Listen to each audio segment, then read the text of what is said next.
সুপ্রভাত বন্ধুরা, সবাইকে আবার একটি নতুন ভিডিওতে স্বাগত জানাই। আজকের দিনটি সবার শুরু হোক খুব পজিটিভ এনার্জি দিয়ে। তো বর্তমানে আমাদের রাজ্য তথা ওয়েস্ট বেঙ্গলের সবচেয়ে গুরুত্বপূর্ণ একটি বিষয় যেটা এই কদিন ধরে কিন্তু চর্চার মধ্যে রয়েছে, সেটা কি পিপিপি মডেল, অর্থাৎ শিক্ষাক্ষেত্রে যে সরকারি এবং বেসরকারি উদ্যোগে নতুন শিক্ষা মডেল চালু হতে চলেছিল, সেটা কিন্তু সবচেয়ে গুরুত্বপূর্ণ একটি চর্চার বিষয় বা কেন্দ্রবিন্দু হয়ে রয়েছে বেশ কয়েকটা দিন ধরে। সেটা নিউজ মিডিয়া হতে পারে, সেটা প্রিন্টেড মিডিয়া হতে পারে, সেটা আমাদের ইউটিউবের মতো প্ল্যাটফর্ম হতে পারে, এবং সমস্ত যারা স্টুডেন্টস যারা বর্তমানে টিচার এবং ভবিষ্যতে শিক্ষকতার জন্য এগিয়ে যেতে চলেছিলেন, তাদের ক্ষেত্রে কিন্তু এটা খুবই গুরুত্বপূর্ণ ছিল।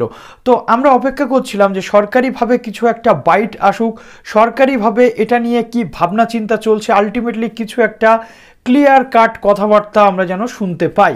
তো অবশেষে আমরা জানতে পারলাম যে শিক্ষামন্ত্রী কি বললেন।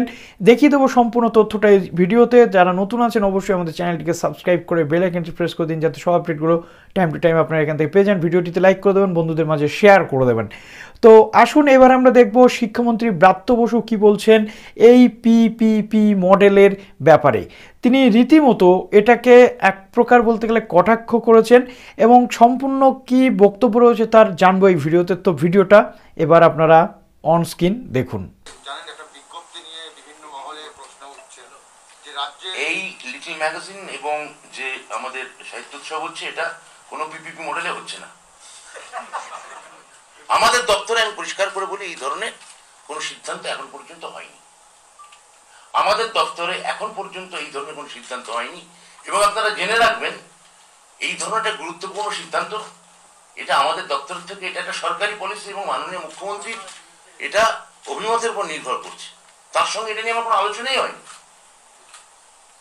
তাহলে এটা নিয়ে কে কোথায় মিছিল করলো, কে কোথায় কাকে কান নিয়ে গেল,